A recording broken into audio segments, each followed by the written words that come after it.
सहसंयोजक बंधन के प्रकार के बारे में हम लोग अध्ययन कर रहे थे और सहसंयोजक बंधन के प्रकार का पहला अध्ययन हम लोग साझेदारी के आधार पर किए तो 3 प्रकार का हुआ, एकल बंधन, द्विबंधन, त्रिबंधन। और आज फिर दोबारा सहसंयोजक बंधन के प्रकार का अध्ययन करने जा रहे हैं, लेकिन आज हम लोग का आधार बेस दूसरा है। आज भाग लेने वाले परमाणु के आधार पर, यानी सहसंयोजक बंधन के निर्माण में जो भाग लेता है जो परमाणु, उसके विद्युत ऋणात्मकता के आधार पर, उसके आधार पर हम लोग सहसंयोजक बंधन के प्रकार का अध्ययन करने जा रहे हैं। तो ये 2 प्रकार का होता है मुख्यतः, पहला ध्रुवीय और दूसरा अध्रुवीय। तो ध्रुवीय सहसंयोजक बंधन को इंग्लिश में पोलर कोवैलेंट बॉन्ड और अध्रुवीय को नॉन पोलर कोवैलेंट बॉन्ड कहते हैं। तो ध्रुवीय सहसंयोजक बंधन, अध्रुवीय सहसंयोजक बंधन क्या है, इसको जानने से पहले आप लोगों को एक टॉपिक पढ़ना होगा अलग से, तब आप इसके बारे में पढ़ सकते हैं, समझ सकते हैं, तो इसका कॉन्सेप्ट अच्छे से समझ में आएगा। और वो टॉपिक है विद्युत ऋणात्मकता। अलग से इलेक्ट्रोनेगेटिविटी, विद्युत ऋणात्मकता पूरा समझना होगा कि विद्युत ऋणात्मकता क्या है, इलेक्ट्रोनेगेटिविटी क्या है। इलेक्ट्रोनेगेटिविटी, विद्युत ऋणात्मकता, विद्युत ऋणात्मकता आखिर क्या है, ध्यान दिया जाए। ये है एक अणु H2 जिसमें 2 हाइड्रोजन परमाणु है, दोनों एक इलेक्ट्रॉन अपना लेकर आते हैं और साझेदारी करके बॉन्ड का निर्माण करते हैं। एक अणु है HCl, इसमें 2 परमाणु है, एक है हाइड्रोजन और एक है क्लोरीन। क्लोरीन के बाह्यतम कक्ष में 7 इलेक्ट्रॉन, साझेदारी एक इलेक्ट्रॉन का होता है। आपको बता दें कि किसी भी अणु में परमाणु के चारों ओर, ये पूरा अणु है और ये दोनों क्या है, परमाणु। तो इस परमाणु के चारों ओर 2 तरह का इलेक्ट्रॉन युग्म होता है, 2 तरह का इलेक्ट्रॉन युग्म होता है। एक होता है बंधित युग्म और एक होता है निर्जन युग्म। मतलब जो बॉन्ड के निर्माण में, बंधन के निर्माण में, रासायनिक बंधन के निर्माण में भाग लेता है उसको बंधित युग्म कहते हैं, और जो बाह्यतम कक्ष में होते हुए बॉन्ड के निर्माण में भाग नहीं लेता है वो निर्जन युग्म कहलाता है। तो एक होता है बॉन्ड पेयर और एक होता है लॉन पेयर। ये है बॉन्ड पेयर और ये है लॉन पेयर। फिर से, किसी भी अणु में परमाणु के चारों ओर 2 तरह का इलेक्ट्रॉन युग्म होता है। जो बोल रहे हैं बोर्ड पर दिखाई देगा, तो देखिएगा तब दिखेगा। तो यहाँ इसको कहते हैं लॉन पेयर, इसको कहते हैं लॉन पेयर और इसको कहते हैं लॉन पेयर, लेकिन इसको कहते हैं बॉन्ड पेयर। बॉन्ड पेयर माने बंधित युग्म, बंधन यानी बॉन्ड के निर्माण में भाग लेने वाला, और जो नहीं लेने वाला निर्जन युग्म। तो ये लॉन पेयर है, लॉन पेयर है, लॉन पेयर है, और ये बॉन्ड पेयर है। तो आज के बाद आपसे हम पूछा करेंगे बार बार कि बताइए इस अणु को देखकर इस परमाणु में, इस परमाणु के चारों ओर कुल कितने लॉन पेयर है। तो लॉन पेयर, पेयर माने जोड़ा में गिनाता है, तो 3 पेयर है। और बॉन्ड पेयर कितना है, 1 बॉन्ड पेयर है। पेयर तब गिनाता है जब 2 इलेक्ट्रॉन एक साथ एक गिनाएगा। तो ये हो गया 1 पेयर और ये हो गया 3। अभी अगर आपको समझ में हमारा बात आया तो O2, O के बाह्यतम कक्ष में 6 इलेक्ट्रॉन, दूसरा ऑक्सीजन 6 इलेक्ट्रॉन। आपको देखकर बताना है कि इस O2 में प्रत्येक ऑक्सीजन के चारों ओर कुल कितने बंधित युग्म, कुल कितने निर्जन युग्म है। तो 2 निर्जन युग्म है और 2 बंधित युग्म है। बंधित युग्म की संख्या भी 2 है और निर्जन युग्म की संख्या भी 2 है। तो इस तरह से अगर आपको बंधित युग्म समझ में आने लगा तो आप अब विद्युत ऋणात्मकता का परिभाषा सुनेंगे तो समझ में आएगा। क्या है विद्युत ऋणात्मकता का परिभाषा? किसी भी अणु में दो परमाणुओं के बीच जो इलेक्ट्रॉन की साझेदारी होती है उसे बंधित युग्म कहते हैं, और इसी बंधित युग्म इलेक्ट्रॉन को किसी परमाणु द्वारा अपनी ओर खींचने की क्षमता विद्युत ऋणात्मकता कहलाती है। किसी बंधित युग्म इलेक्ट्रॉन को अपनी ओर खींचने की क्षमता विद्युत ऋणात्मकता कहलाती है। अब आप ही सोचिए कि यहाँ एक अणु में दोनों परमाणु अलग अलग है और यहाँ दोनों परमाणु सेम है। इस बंधित युग्म इलेक्ट्रॉन को खींचना है, तो ये जितना बल से खींचेगा उतना ही बल से ये भी खींचेगा। ऐसा क्यों आप कह रहे हैं? क्योंकि दोनों परमाणु समान है। आप नहीं जानते हैं क्षमता कि दोनों का क्षमता कितना कितना है, लेकिन ये तो दिख रहा है ना कि दोनों परमाणु समान है, तो समान बल से खींचेगा। तो ये इलेक्ट्रॉन ना बाएं जाएगा ना दाएं जाएगा, बीच में ही वैसे ही रह जाएगा। लेकिन यहां तय है कि यहां किसी न किसी ओर जाएगा। तो आपको बता दें कि जिस तरह से सबका परमाणु संख्या होता है, द्रव्यमान संख्या होता है, उसी तरह सबका सभी तत्वों का विद्युत ऋणात्मकता का मान होता है। तो क्लोरीन के विद्युत ऋणात्मकता का मान लगभग 3 और हाइड्रोजन का 2 होता है। तो यहाँ इलेक्ट्रॉन Cl की तरफ खिसक जाएगा, खींच नहीं लेगा। खींच लेगा तो लॉस गेन हो जाएगा, और लॉस गेन हो जाएगा तो विद्युत मतलब विद्युत संयोजक बंधन बन जाएगा। और हम लोग कौन बंधन पढ़ रहे हैं? सहसंयोजक। सहसंयोजक में क्या होता है? साझेदारी। तो साझेदारी होते हुए भी जो ताकतवर है इलेक्ट्रॉन खींचने में, वो अपनी ओर थोड़ा सा इलेक्ट्रॉन को आकर्षित कर लेता है। तो आकर्षित कर लेता है, खींच लेता है, तो इस पर आ जाता है डेल्टा माइनस और इस पर डेल्टा प्लस। मतलब ये रहा बंधित युग्म इलेक्ट्रॉन और ये है Cl। तो ये इलेक्ट्रॉन अधिक विद्युत ऋणात्मक तत्व की ओर थोड़ा सा खिसक जाता है, तो इस पर डेल्टा माइनस और इस पर डेल्टा प्लस। डेल्टा का मतलब आंशिक धनावेश और डेल्टा माइनस का मतलब आंशिक ऋणावेश। पूरा पूरा प्लस पूरा पूरा माइनस का मतलब होता है कि इसने लॉस कर दिया और इसने गेन कर लिया, जो यहां नहीं होता है। कहाँ? सहसंयोजक में। विद्युत संयोजक बंधन में एक लॉस कर देता है, सीधे इलेक्ट्रॉन उठ के चला जाता है दूसरे पर, तो एक पर प्लस आ जाता है और एक पर माइनस।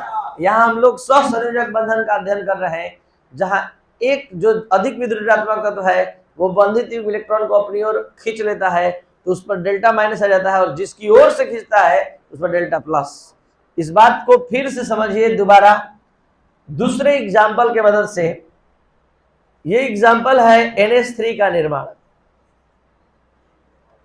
NH3, N का परमाणु संख्या 7 के अनुसार हाइड्रोजन 1, तो नाइट्रोजन अपने साथ 5 इलेक्ट्रॉन लेकर आएगा। ये रहा 5 इलेक्ट्रॉन।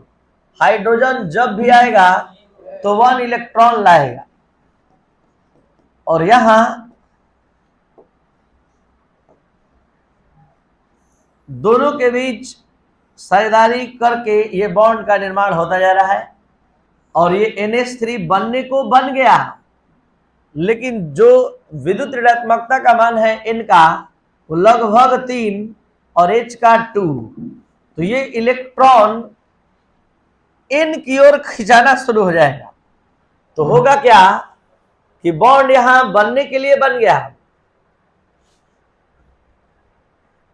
इस प्रत्येक बॉन्ड में कितने इलेक्ट्रॉन है?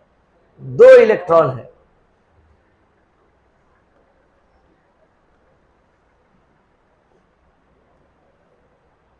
प्रत्येक बॉन्ड में 2 इलेक्ट्रॉन है, 2 इलेक्ट्रॉन है, और इसके विद्युत ऋणात्मकता का मान जो है वो लगभग 3 और इसका 2 है। तो ये इलेक्ट्रॉन इसकी ओर खिसक जाएगा, तो इस पर आ जाएगा डेल्टा माइनस और इस पर डेल्टा प्लस। यही काम यहां भी होगा, तो इस पर डेल्टा प्लस और इस पर डेल्टा, और यही काम यहां भी होगा, डेल्टा प्लस और इस पर डेल्टा। तो जरा ध्यान देने वाला बात है, हम लोग पढ़ रहे हैं सहसंयोजक बंधन, और सहसंयोजक बंधन में इलेक्ट्रॉन का साझेदारी होता है। साझेदारी के बावजूद आवेश उत्पन्न होना, धन ध्रुव और ऋण ध्रुव बनना, इस बात का प्रूफ है, प्रमाण है कि ये एक स्वसंयोजक बंधन वाला यौगिक तो है, लेकिन ध्रुवीय यौगिक है, ध्रुव बनाने वाला है। भूगोल में उत्तरी ध्रुव दक्षिणी ध्रुव होता है, और केमिस्ट्री में धन ध्रुव और ऋण ध्रुव होता है, पॉजिटिव पोल और निगेटिव पोल होता है। तो धन ध्रुव और ऋण ध्रुव जो जो स्वसंयोजक यौगिक बनाएगा वो ध्रुवीय स्वसंयोजक यौगिक कहलाएगा, और जो नहीं बनाएगा वो अध्रुवीय। जैसे आप सभी स्टूडेंट देख सकते हैं कि ये इलेक्ट्रॉन युग्म ना बाईं ओर खिंचाएगा ना दाईं ओर, क्योंकि दोनों परमाणु समान क्षमता वाला है और समान है, तो समान बल से खींचेगा, जहां है वहीं रहेगा, कोई ध्रुव नहीं बनेगा। तो इस स्वसंयोजक यौगिक के नाम के आगे अध्रुवीय स्वसंयोजक यौगिक, और इस स्वसंयोजक यौगिक के नाम के आगे ध्रुवीय स्वसंयोजक यौगिक, क्योंकि ये इलेक्ट्रॉन युग्म Cl की ओर खिंचाने जा रहा है। तो आज से ये भी आज जान गए कि स्वसंयोजक बंधन में भी आवेश उत्पन्न होता है, लेकिन तब जब असमान परमाणु होगा, असमान क्षमता होगा इलेक्ट्रॉन खींचने का, तब जब परमाणु समान होगा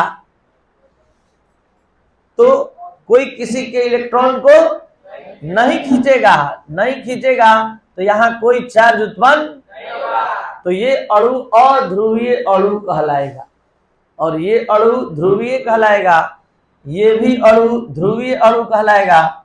और अब एक और एग्जांपल ध्रुवीय अणु का, जो अच्छे से आपको लास्ट बार समझा देगा। H2O, H का परमाणु संख्या बताया जाए, 1 के अनुसार विन्यास, और O का 8, 2 6, तो ऑक्सीजन अपने साथ कितना लाएगा? 6 इलेक्ट्रॉन, और प्रत्येक हाइड्रोजन 1 इलेक्ट्रॉन लाएगा। तो 1 इलेक्ट्रॉन लाने से यहां पर देखिए, इसका द्वियक पूरा हुआ, इसका द्वियक पूरा हुआ, और इसका अष्टक। स्वसंयोजक बंधन बनने के बावजूद क्या स्थिति हो रहा है देख लीजिए। साझेदारी होने के लिए हो गया।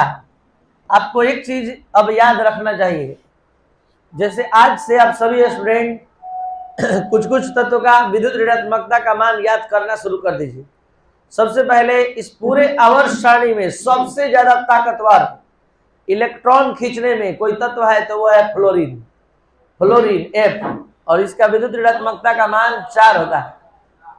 ऑक्सीजन दूसरा ताकतवर है 3.5, इसका 3.5, और फ्लोरीन का 4, जिसका 3.99 लगभग होता है, और लगभग में 4 होता है। तो यहाँ फ्लोरीन का याद रखिए, ऑक्सीजन का 3.5, हाइड्रोजन का 2, इसी तरह से 1 2 1 2 करके मेन तत्वों का याद रखना है। उससे बहुत सारा फायदा होने वाला है कुछ कॉन्सेप्ट को समझने में। जैसे यहाँ पर ऑक्सीजन का हम विद्युत ऋणात्मकता लिख दिए, इसके अंदर ही लिख दिए 3.5, और इसका लगभग 2। तो आपको समझ में आ रहा है इलेक्ट्रॉन कौन खींचेगा? ऑक्सीजन, और इधर से भी ऑक्सीजन, दोनों ओर से ऑक्सीजन ही खींचेगा। तो इस पर डेल्टा प्लस। तो इस तरह से आप सभी स्टूडेंट इतना समझने का क्षमता रखते हैं कि जब असमान विद्युत ऋणात्मकता रखने वाले परमाणु के बीच इलेक्ट्रॉन की साझेदारी होगी तो वहां आवेश उत्पन्न होगा, ध्रुव उत्पन्न होगा, तो वो अणु ध्रुवीय अणु होगा, और वो सहसंयोजक बंधन ध्रुवीय सहसंयोजक बंधन होगा। और जब समान परमाणु के बीच इलेक्ट्रॉन की साझेदारी होगी, जैसे कि क्लोरीन, समान परमाणु के बीच इलेक्ट्रॉन का साझेदारी होने जा रहा है, होने के बाद आपको समझ में आएगा कि ये इलेक्ट्रॉन युग्म किसी के पास क्षमता नहीं है कि कोई खींच ले, कारण दोनों परमाणु समान है, दोनों की क्षमता समान है, दोनों में से कोई किसी के इलेक्ट्रॉन को खींच, तो आवेश कुछ नहीं उत्पन्न होगा, जीरो आवेश ध्रुव नहीं बनेगा। तो ये अध्रुवीय, और इसमें जो बॉन्ड है वो सहसंयोजक बंधन अध्रुवीय सहसंयोजक बंधन है।